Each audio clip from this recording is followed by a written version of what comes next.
Saudara, banyak cara untuk meningkatkan income kita. Salah satu cara cerdas meningkatkan income kita adalah melalui investasi pada bisnis-bisnis orang lain. Cara ini banyak dilakukan oleh orang-orang yang sukses, orang-orang kaya, para investor, seperti Pak Warren Buffett, Pak Lo Keng Hong, Putra, dan masih banyak orang-orang sukses seperti mereka yang berada di luar sana. Berinvestasi melalui bisnis orang lain itu ibarat kita menunggang kuda. Jika kudanya lemah, maka kita bisa berganti dengan kuda yang lain.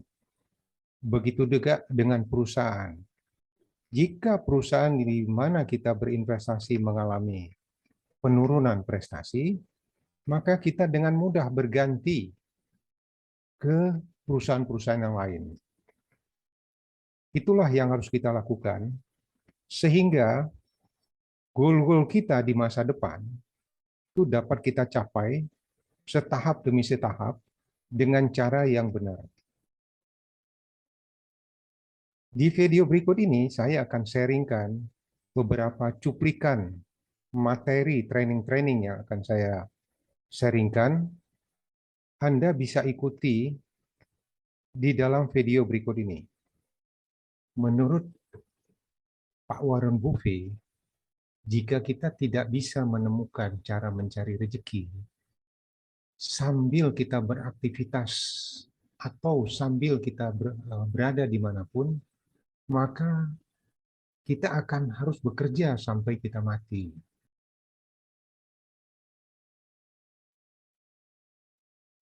Nah, mungkin Anda sudah lelah bekerja, sehingga Anda mencari sumber penghasilan pengganti atau menjadi sumber penghasilan tambahan sambil Anda tetap beraktivitas. Pasar modal bisa menjadi satu pilihan buat Anda. Ada 4 cara sebenarnya kita dalam mencari rezeki, baik kita sebagai pengusaha besar, atau kita sebagai profesional, seperti dokter, pengacara, notaris, konsultan, dan lain-lain, atau juga kita sebagai uh, pekerja profesional biasa.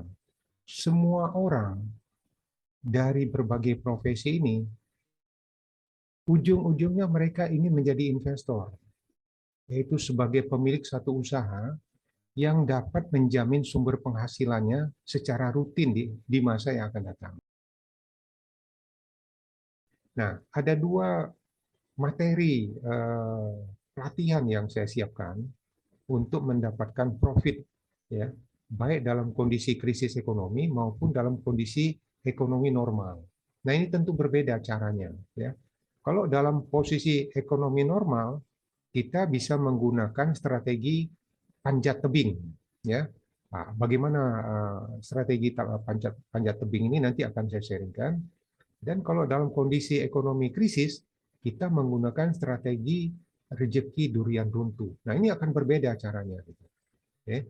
Nah, pada strategi rezeki durian runtuh, itu profitnya lebih besar dibandingkan sama panjat tebing, tapi waktunya lebih lama. Sedangkan yang panjat tebing ini, profitnya kecil-kecil, tapi banyak, ya, bisa berulang-ulang karena waktunya lebih pendek. Nah, yang paling bagus kalau bisa kita kombinasi keduanya, sehingga kita mendapatkan kedua momentum keadaan ekonomi ini. Ya, tentu dengan cara-cara valuasi yang benar, ya, mengevaluasi dengan benar dengan cara yang benar. Nah, karena kalau strategi durian runtuh ini itu lebih banyak dipengaruhi dari harga barang yang dia perdagangkan. Dalam hal ini lebih banyak ke arah komoditas, ya. Sedangkan pada strategi yang panjat tebing ini lebih banyak kepada tren laba rugi perusahaan itu pada waktu-waktu yang berjalan. Kemudian bagaimana kita melakukan? Jadi selalu ada yang pertanyaan 5W, what, where, who, kemudian how, bagaimana caranya ya. Ini adalah pertama kita melihat. Jadi sistem perdagangan atau investasi, keputusan yang diperlukan untuk sukses adalah pertama kita lihat saham apa yang harus dibeli dan dijual. Nah, ini tentu kita harus bagaimana memilih sahamnya. Kemudian berapa banyak jumlah yang harus kita beli, berapa banyak yang harus kita jual, bagaimana kita mendiversifikasinya. Kemudian kapan kita saat yang tepat harus membeli dan kapan saat yang tepat untuk menjual. Ya, kapan kita harus cut loss atau overhead down. Nah, ini tentu berbeda ya. Kita harus lihat juga jenis sahamnya yang bagaimana ya, kapan dan berapa yang harus kita lakukan ya. Lalu kapan kita harus mengambil take profit ya, berapa besar yang harus kita ambil take profit gitu. Nah, kemudian kita juga akan pelajari taktik, cara membeli dan menjual dengan mengikuti tren yang sudah berjalan. Nah, ini secara garis besar yang akan kita pelajari nanti di dalam sesi-sesi pelatihan berikutnya. Oke.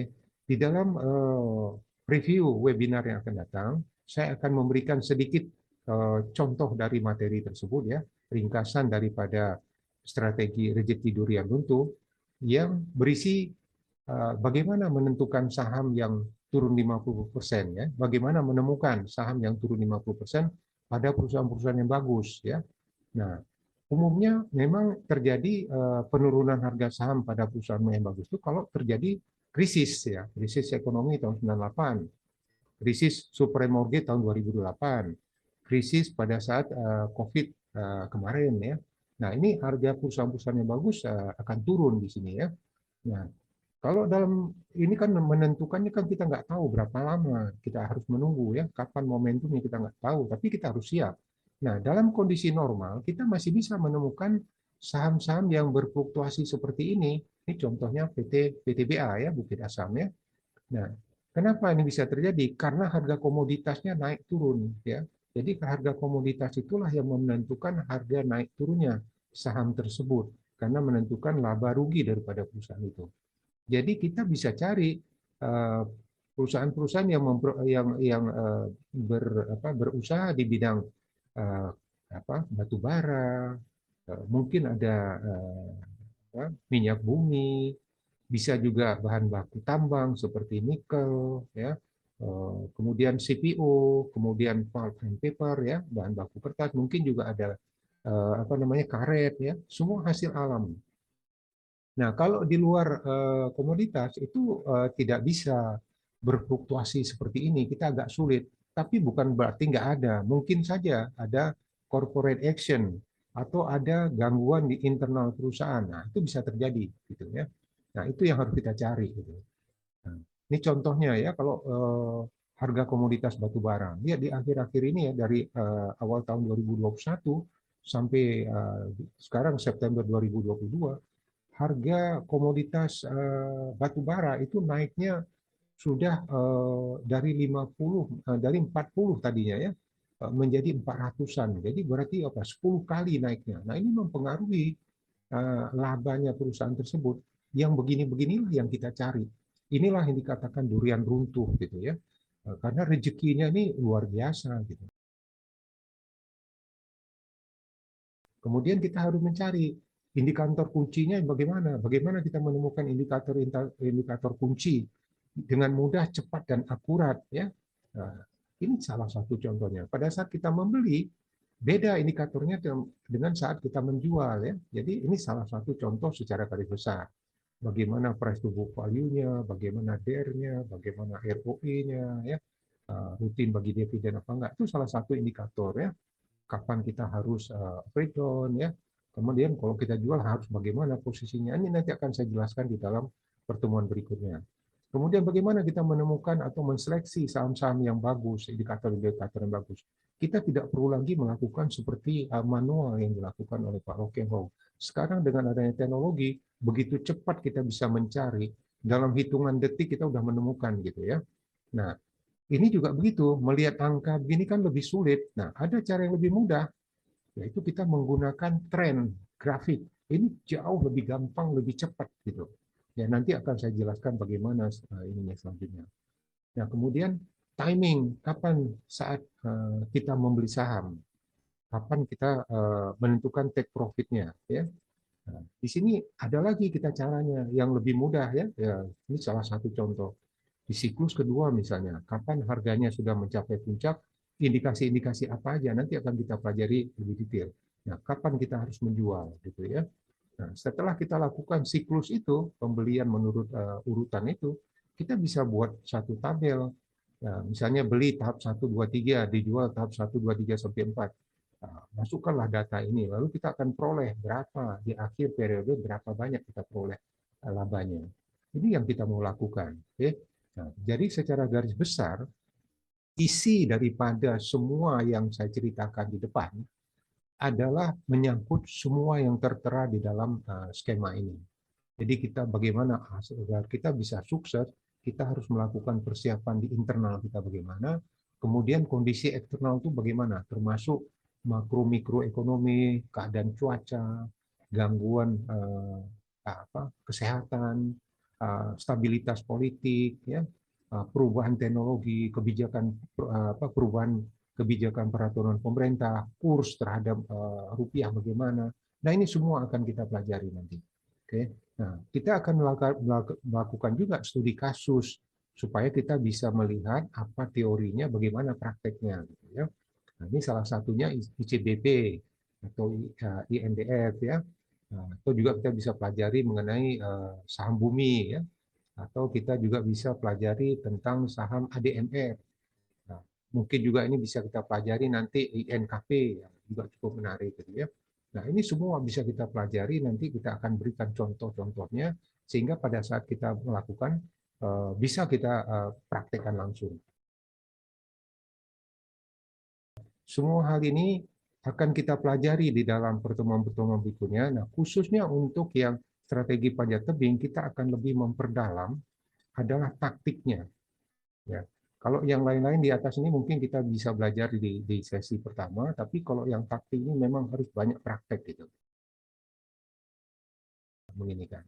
Nah, itulah yang saya bilang, kita bukan hanya teori, tapi kita praktek agar kita bisa mandiri melakukan apa yang saya sharingkan di dalam pertemuan tersebut. Ya, demikian sharing saya yang bisa saya sampaikan. Jika Anda membutuhkan konsultasi lebih jauh, Anda bisa menghubungi nomor HP saya ini. Semoga sharing ini bermanfaat. Terima kasih.